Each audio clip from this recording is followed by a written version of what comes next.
This is a cell. The structural unit that every living body is composed of, like bricks in a building. In the cell is the nucleus. The nucleus. The substance which makes sure that cats have kittens and not puppies. It also explains why you are like your fathers, only different. Right, Blake? What, sir? Come here, Blake. I thought you couldn't draw. I just thought it up, sir. All right, sit down now and pay attention. Yes, sir.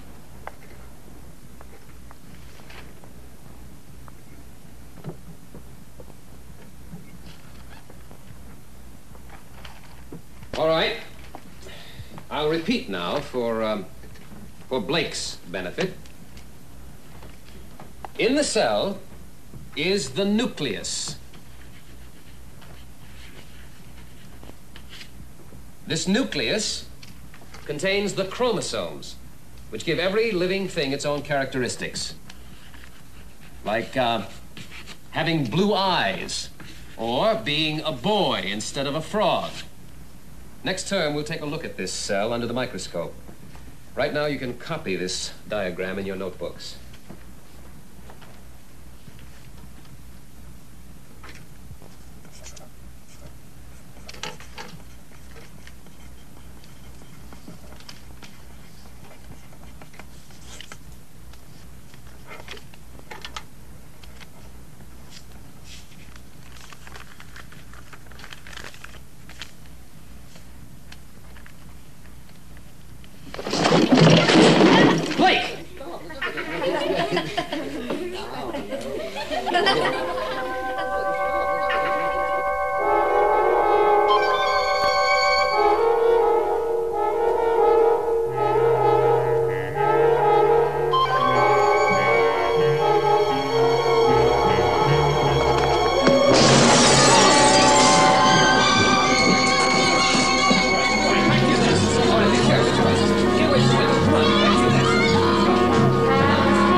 Oh, have you heard anything more about the boy? He's still unconscious, I'm afraid. Oh, what a ghastly thing to happen. Yes. It's not only the youngster and the fact that it happened in my class, but I've got the strangest feeling. I know it sounds crazy, that Rodney Blake did it. Rodney?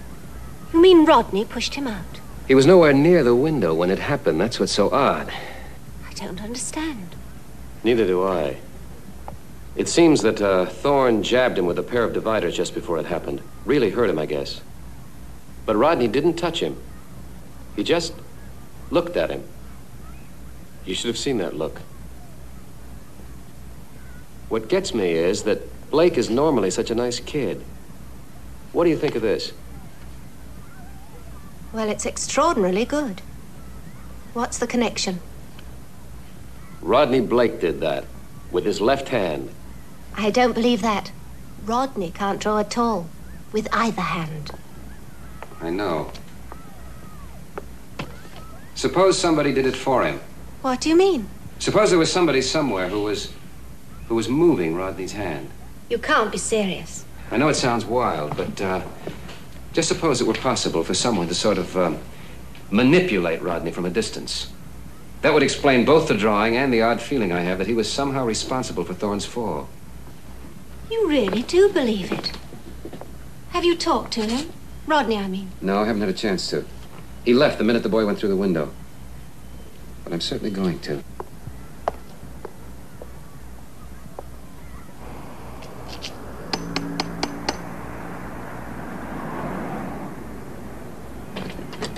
Yes?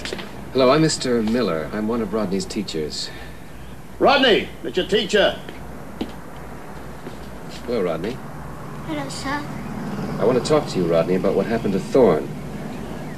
Rodney! He's off again, as usual. I am sorry, sir. He isn't usually rude like that. Not much he isn't. Won't you come in?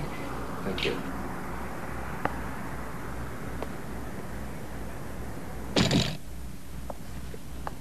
Oh, I'll get you a chair. Oh, that's all right, I'll get it. Oh, we take your coat. Thank you.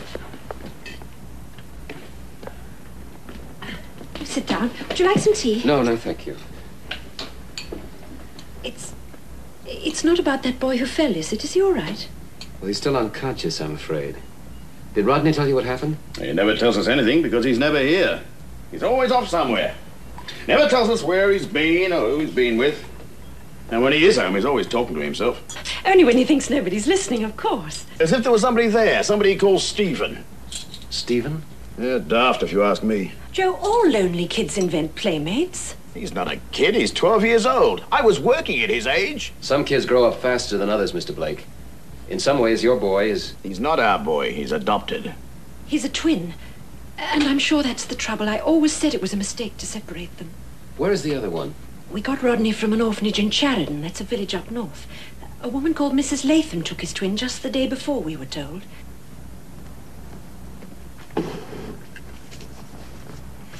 This is Charedon. Rodney did it. Only we don't know how, because he hasn't been up there since we got him. Rodney says he just made it up. He did this in class. Do you know who this woman is? Nobody we know. I don't care what anybody says. I say he's weak in the head. He's not a bad boy, sir, only he's like a stranger to us, and he's ever so sensitive. The visiting nurse says he'll grow out of it. It's nothing to worry about, she says. That's what they said the time he fainted, and when he came to, he had bruises all over his legs. Remember, Joe? I've had enough of him for one day, if you don't mind.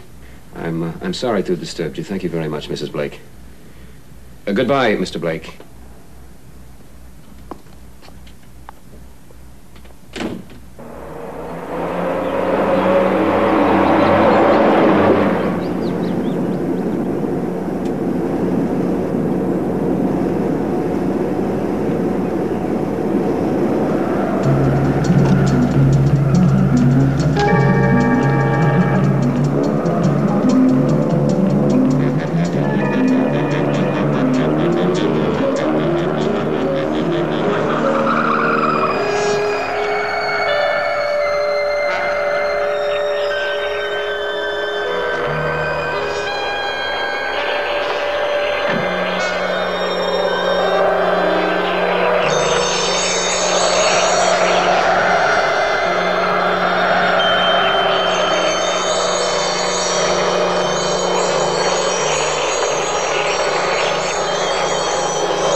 Stop him, Stephen. Charles, I'd love to spend the weekend with you and your mother, but I don't want to spend the entire holidays cooped up in Surbiton. Well, I'm afraid Mother will be rather put out. I've promised her. In any case, it's out of the question this weekend, I'm afraid. I've promised to go sketching with Craig Miller. The American exchange teacher? Yes. Alone? Oh, don't be stuffy, Charles. I see. Well, no doubt he'll be seeing you home. Good night, Jill. Good night, Miller. Good night, Phillips.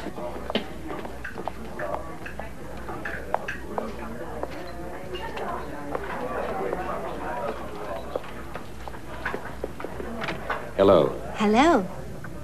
May I, Yes.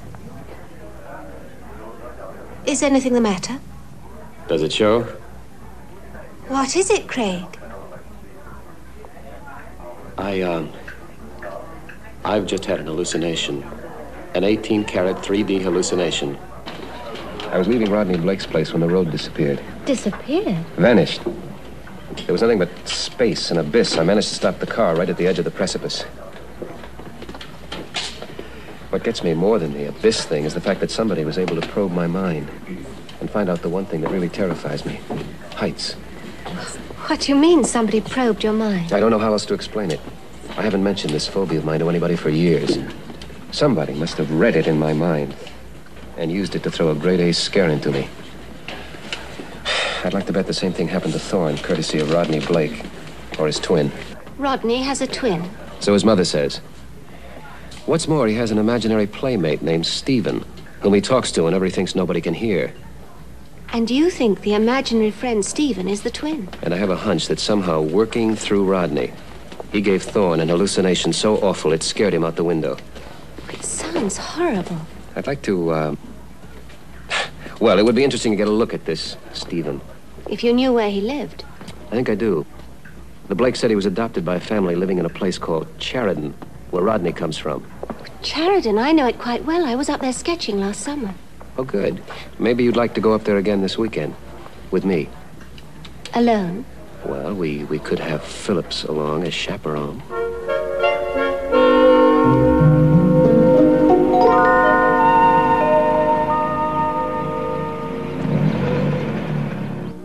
How did you get hold of this? It's my son's work. No, it isn't, Mrs. Latham. It was done by his twin brother. Twin brother? But how odd. Well, I must say he's every bit as talented as my boy. All he can ever think about is his drawing.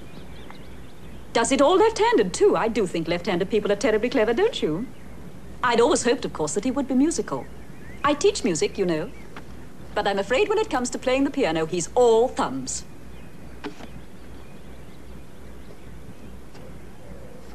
He's a bit of a mystery to me. Perhaps because he's not my own. He is adopted, you know. I've always felt he's got a little bit of gypsy blood in him. Why? Does he wander off sometimes? Well, funny you should say that. Do you know, he can be as good as gold for days, and then suddenly something comes over him and he just takes off. You suppose we could talk to the boy? Well, yes, of course. He must have wandered into the house. He probably wants his supper.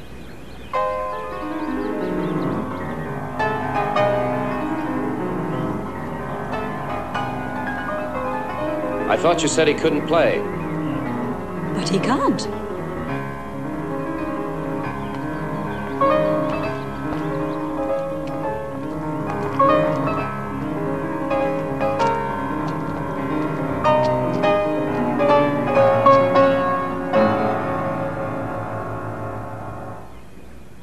Hello, Stephen. My name's not Stephen. It's Peter.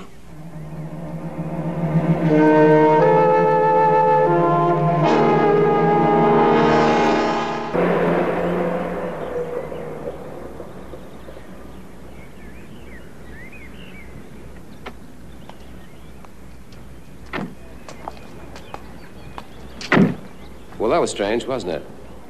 At first there's Rodney, who can't draw, and then Peter, who can't play the piano. Except like Van Cliburn on one of his better nights. And did you notice the way he looked when you called him Stephen? Maybe there are 3 instead of 2. Or Stephen could just be a name that Rodney made up. Sort of imaginary playmate, like his mother said. No, I don't buy that. Well, where do we go from here? I suggest a drink and then some dinner. Mm-hmm. And then what? Well, we could spend the night here. Separate rooms, of course.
easy, Jill. Jill, it's all right now. It's all right. What happened? What happened? It was horrible. The walls were closing in on me. It's all right. You must have been dreaming. No, it wasn't. I wasn't. I was just reading a book. Hallucination, maybe? I don't know. Mr. Miller! It was so real.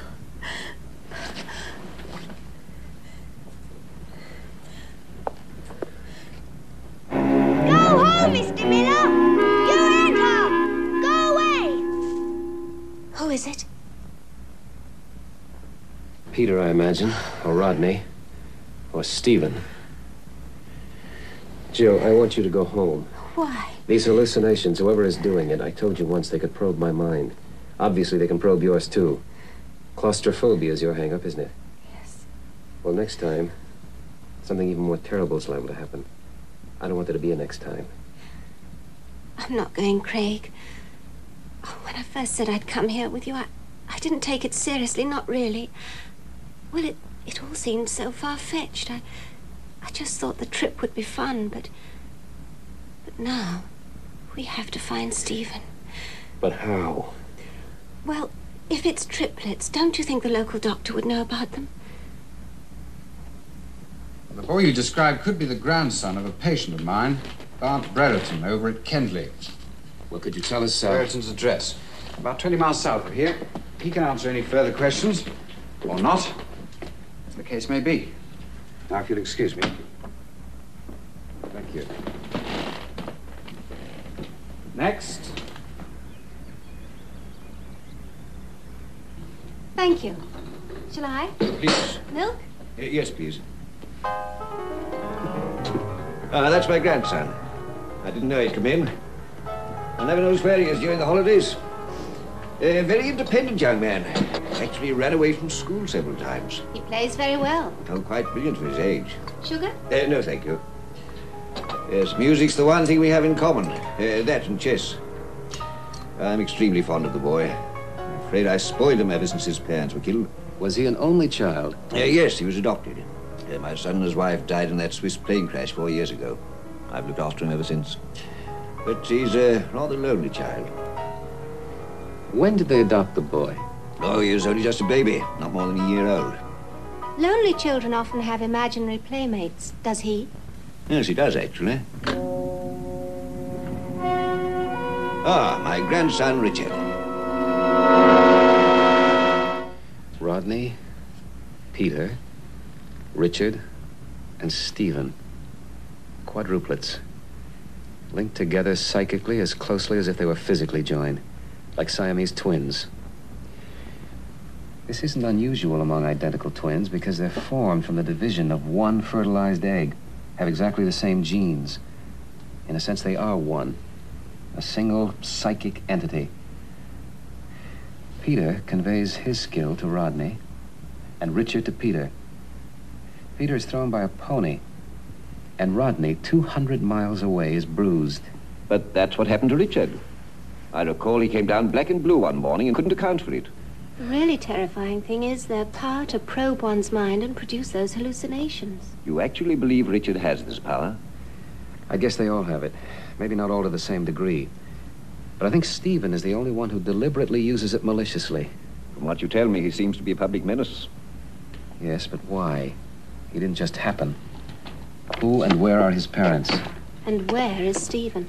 Well, I'm ready to give you your usual chancing, Bart. Oh, hello, Yellow. After I'd given these to your address, it occurred to me that it might be a ploy to sell you insurance. Or a gold brick. Nothing of the sort, my dear chap. I'm delighted you sent them. I've persuaded him to stay for a few days. Oh, what's the interest in your grandson? Complicated. His parentage, partly. What's your thinking on ESP? That sort of thing. It's lunatic fringe stuff. There's a lot of talk about it in the States, I know. It began here. Dr. Yarrow, if there had been a multiple birth over here, you'd know about it, wouldn't you? Probably. Would have been before your time, Frank. Well, the regional hospital board would have it. Even if it was done by a midwife? Well, she'd have to be registered, and she'd have to consult with an MD before delivery. We're not as primitive as you might think. Yes, there's a registered nurse in Banford who delivered her own daughter's child. She attempted to conceal the birth and didn't call her MD in time. She got into very hot water. When was that? Oh, about 12 years ago. Mrs. Biddle.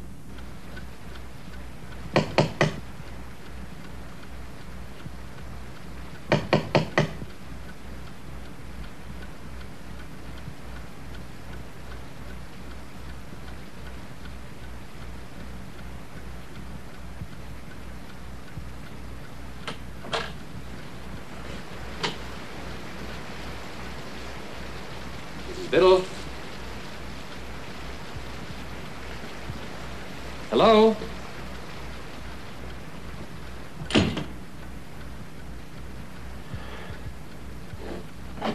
What do you want? We're sorry to disturb you. It's about your grandsons.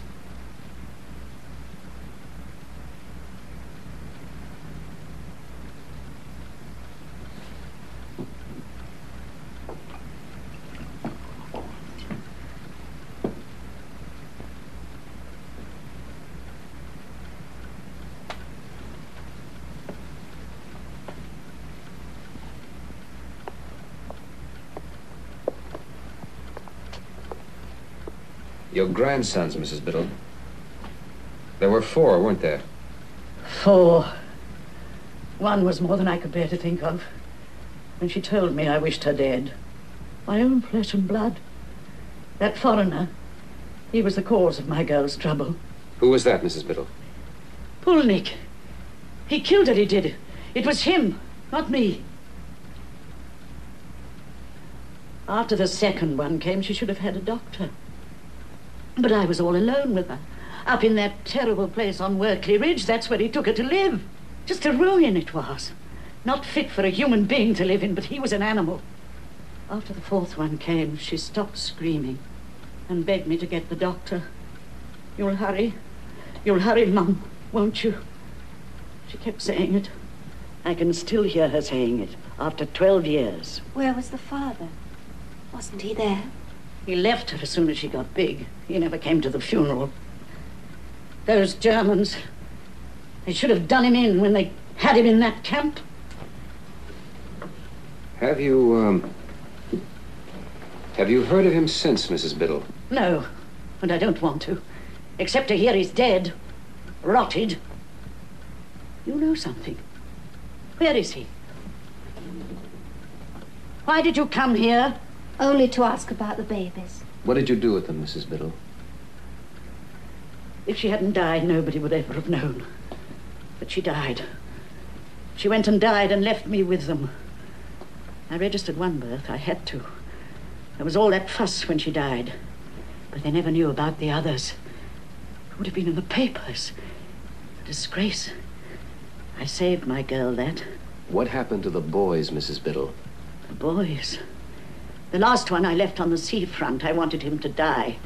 That last one, he killed my girl. But they found him alive. What did they do with him? They gave him to some fools in Hayden. Who were they, Mrs. Biddle? Do you know their names? I know the names of all the families who adopted them. They were my daughter's babies, weren't they? My grandchildren. The Blakes, the Lathams, the Breretons, and the Gregorys. The Gregorys in Hayden. Thank you, Mrs. Biddle.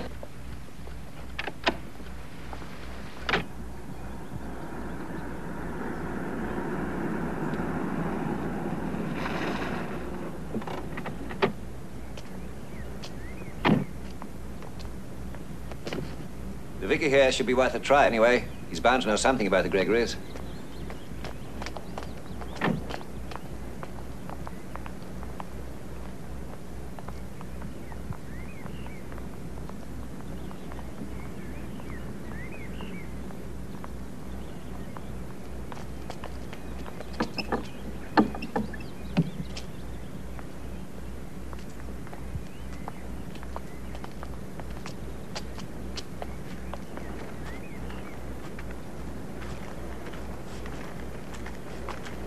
Ah, Vicar.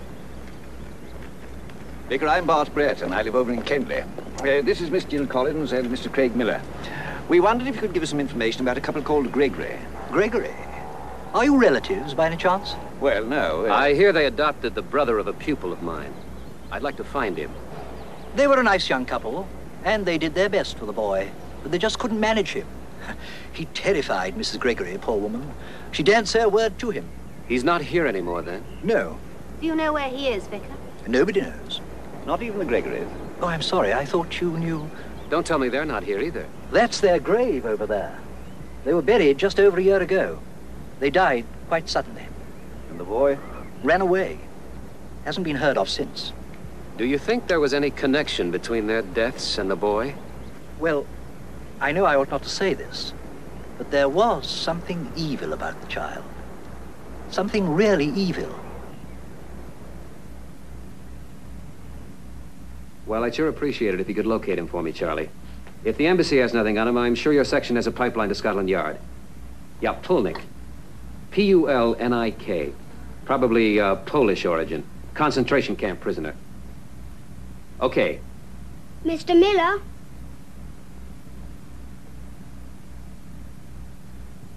Rodney? Don't be afraid. Stephen's sleeping. What are you doing here? If you don't go away, Mr. Miller, you know what happened to Thorne? I know. You and Stephen nearly killed him. Thorne hurt Stephen too when he jabbed me. When Stephen links with me, I am Stephen. What do you mean by that? When he links with you? He thinks it, and I can think into you. I know. And put pictures in my mind to try and scare me. I suppose when Peter links with you, he is you too. And you can draw like him. And if he gets hurt, you're bruised. That's Stephen Innes. Does Stephen make you do things? I told you, when Stephen thinks me, I am him. Listen, Rodney. Don't you understand what you're doing is wrong? It has to be stopped? Nobody can stop us. We, Stephen, can do anything we like. Where is Stephen now? He's beginning to wake up. Where?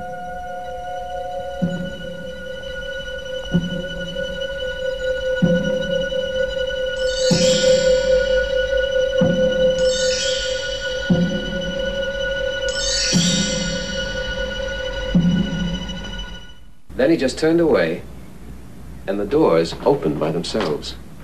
And outside he was joined by Peter. Richard's gone. His bed wasn't slept in. Rodney was here last night to warn us off again. And Peter, too. Rodney, Peter, and now Richard. They've all left home within the past 2 days. They must be meeting somewhere. The important question is where? It can't be far from here. Yes, but where? This just came for you, sir. Oh, thank you. It's from my friend at the American Embassy. Stanislaus Pulnik, survivor Nazi genetic experiments. Sent to Johns Hopkins for study of freak chromosome patterns. Periodic observation till 1952. Left U.S. for UK 1953. Admitted London Hospital for radiation sickness 1954. Released as outpatient but failed to report. Returned for treatment 1957. Died November that year. Bechter. Pulnik must have been one of his guinea pigs. That's beginning to make a sort of crazy sort of sense. Not to me. Who's Fechter? He was a Nazi biochemist. He had a lab in Belsen for genetic experiments and ended up hanged. But the notes he left are required reading now in genetics. Sort of tricks we play on fruit flies, he did on humans. Pulnik must have been one of them. Very interesting, but I don't quite see. It's all still pretty much up in the air. But one thing is known. Chromosome patterns in the genes they carry are affected by radiation and certain drugs like LSD in the wildest way. And that's where Pulnik and Stephen come in. A chromosome imbalance can produce geniuses, criminal lunatics, or freaks. It can heighten or weaken any of the 5 senses, perhaps even create a 6th, psychic sense. That's what Fechter must have done to Pulnik, who's transmitted to his offspring. But that would mean that Richard has the same characteristics as Stephen. I don't think it follows for Richard and the others. They share some of the hereditary characteristics, like that fantastically developed 6th sense, but not character. Twins hardly ever have identical personalities, still less quads. Well, we must find Richard. It's not the first time he's run away, but after what you tell me, well, I'm going to call the police. No, I'm afraid they'd only laugh at us, sir. They're inclined to associate hallucinations with the DTs. Mr. Burton, where is Workley? Workley? Ridge up on the high moors, a wretched, godforsaken place. That's where Stephen is. And the others. I don't know why I never thought of it before. Mrs. Biddle said that's where they were born. You see, they all run away and disappear at the same time. It's like birds going home to the nesting place.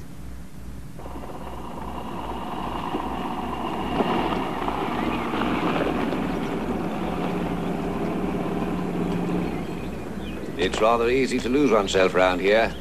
Let's ask this chap. Pardon me. What can I do for you? We're looking for the road up to Workley Ridge. The Ridge? You're driving up there. Any reason why we shouldn't? Up to you, sir. I could use a drink. Me too. Excellent idea.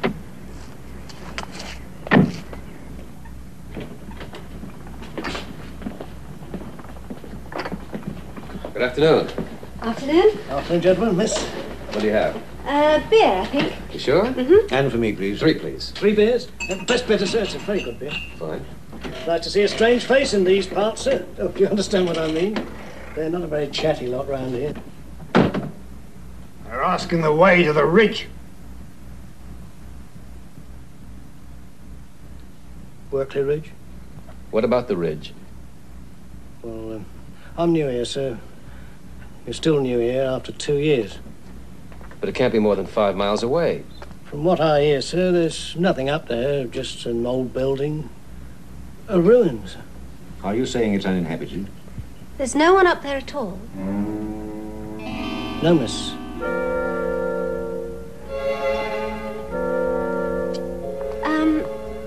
Is there somewhere I could wash my hands?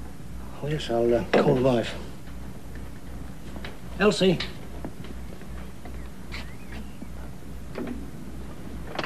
It's in there. Workley Ridge, Elsie.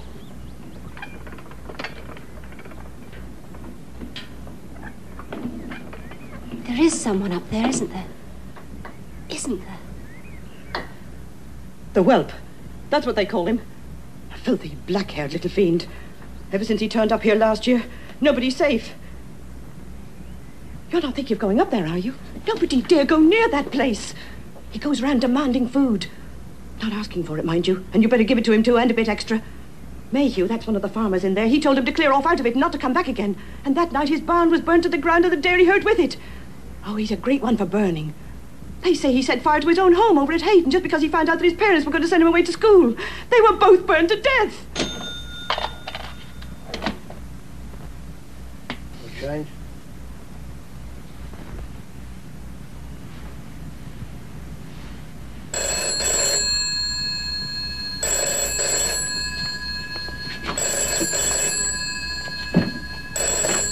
Wagon and horses. Is there a Mr. Brereton here? I'm Brereton. Who on earth am I here?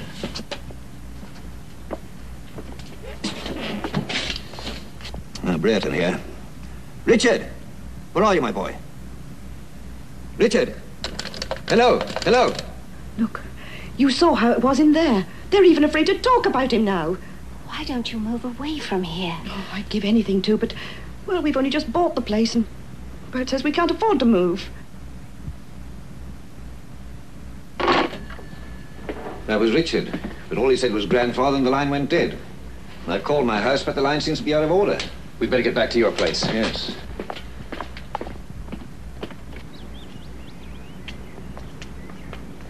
Did you get anything out of her? Stephen's up at the old ruin. He's been terrorizing the whole district. They call him the Whelp.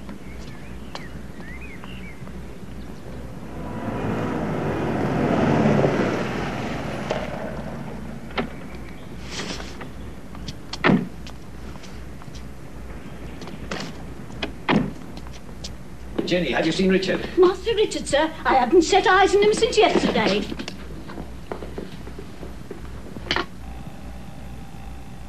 It's okay now. That call was a trick to get us away from the Workley area. I wish I knew where Richard was calling from. You better wait here, sir, in case he comes back. I'm going back to Workley. We're going. All right, let's go.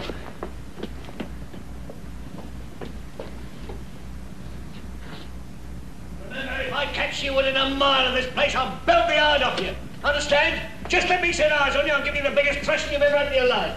Now get out of my sight. Go on, get out of my sight. Scrounging little tyke.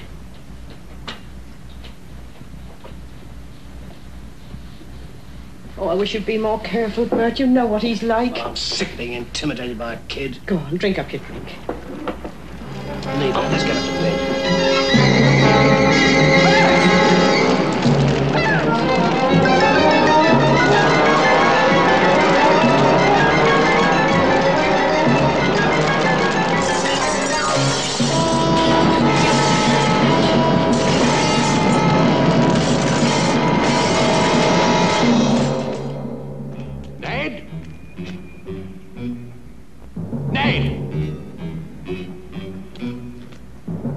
what's up? The Whelp. We're meeting at Nathan's. Oh, I'll be right with you.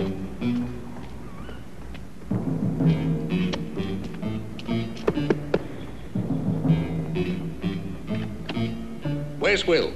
Inside. Will? Get your gun, Will. Get down to Nathan's. Nathan's? I'll be with you. What's up? The Whelp's burned the wagon and horses. We mean to be rid of him. All right, about time. We meet at Nathan's farm. I'm with you.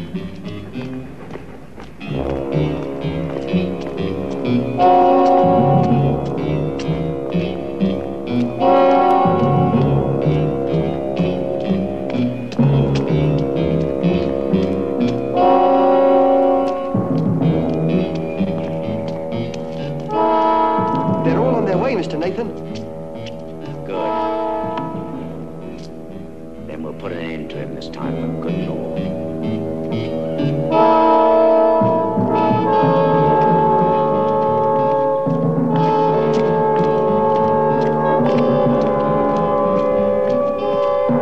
Here they come. Listen, men. Cole and Elsie are dead. And the pubs no more than blackened timbers. But though they were only here a short while, they stood by us while living. And we should stand by them. It was the Whelp that burned them. It's the Whelp we're here to chase. And we're going to finish him off tonight. But we're going to have to be careful, because he's a cunning little devil, and we don't want him to escape us. Hale, take the tractor down the bottom of the lane and block it off. And don't let no one past until it's all over. Got it? Rest of us line up over the ridge. Search every bush, every ditch, every tree. Flush him out.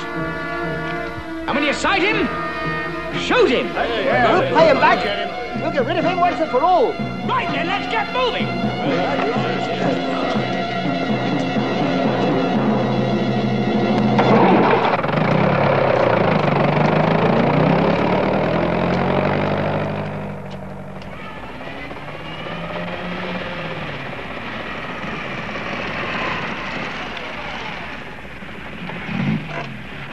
Turn around and go home, mister.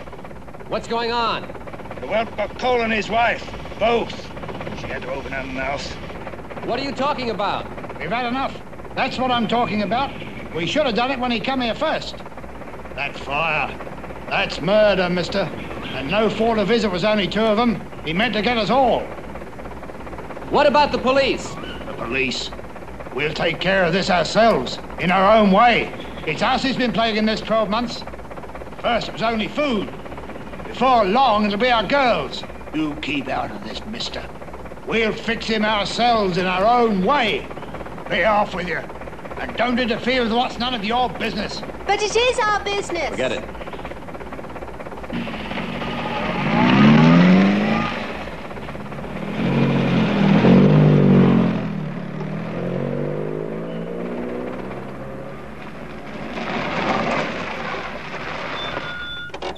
Where are you going?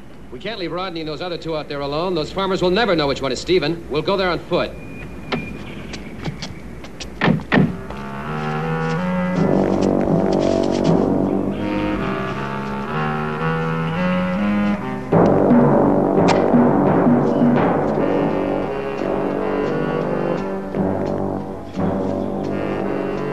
Not too far apart now, or you'll slip by us. Now move on in. Go on, Todd, find him! Find him! Go find him, Todd! Go on! Hip! Hip! Hip! Go on! Find him! Come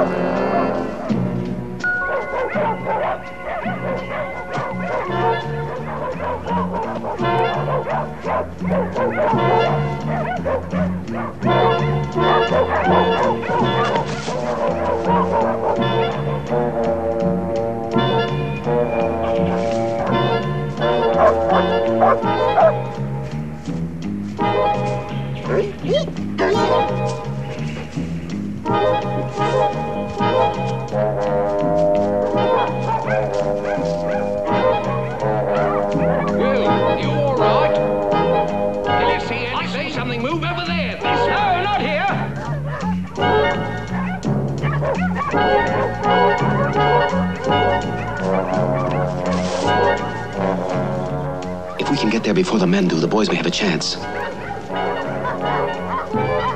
Come on, now's our chance.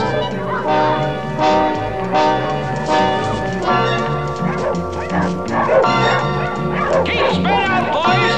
That's it, keep in a line! Over here!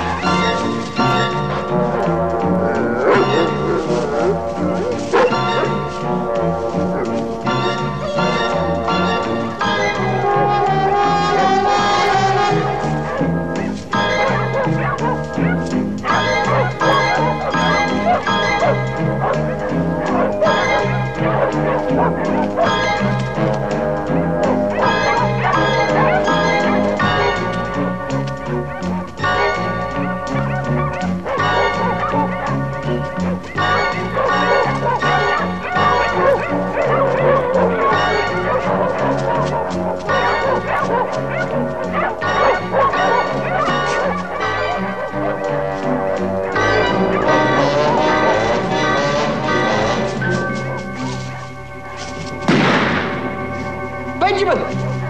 I've seen him, he's gone through there! Oh, no, he'll shoot you too. We gotta stop him. He may hit any one of them. Did you get him? No, he missed him. I think he's heading up towards your ruin there. Good. In that case, we've got him trapped. Circle around the other way and we'll head him off. You go and tell the others. Come on.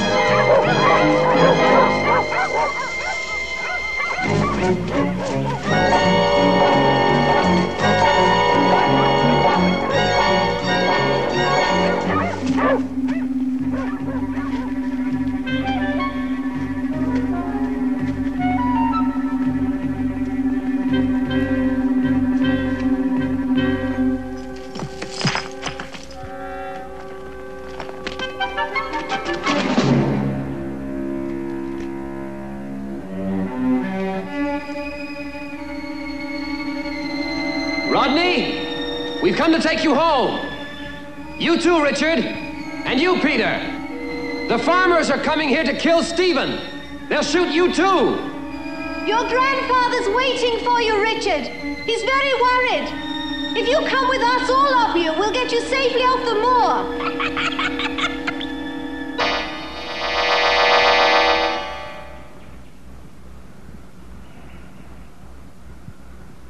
Stay here. It's all over, Stephen. It stops here. Let them come with us, Stephen. It's their only chance before the farmers get here. Leave him, Rodney. Your mother and father want you home.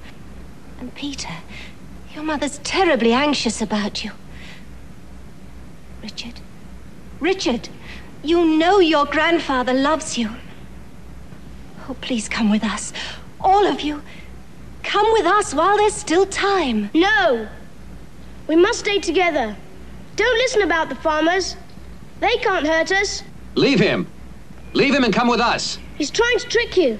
If we stay together, we're strong. Don't you understand? Stephen is bad. Evil. If you stay with him, you could be killed. He's frightened. They're all frightened of us. Because we're free. Because we can do things they can't. I know it makes you tick now. And it won't work anymore.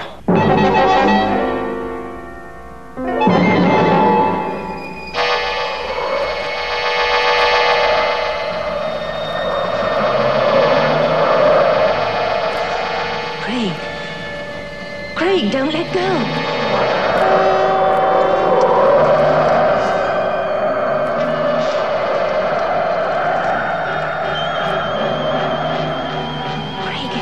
It's just a hallucination. Craig, listen to me. Listen to me.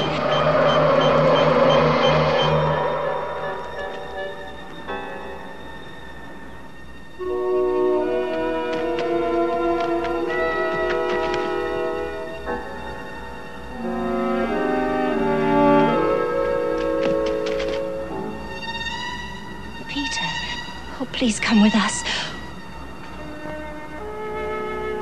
You can't win, Stephen. I know what you do. You control people through their minds. You managed to get inside my mind, but it didn't work this time. I can still do it. I'll show you. No, Stephen, you can't. You failed. My mind is stronger than yours.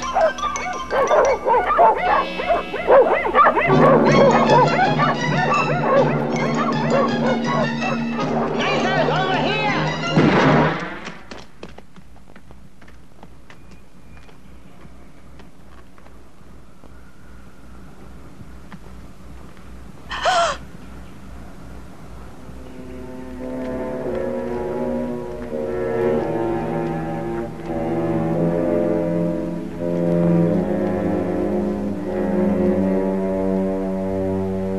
Is he dead?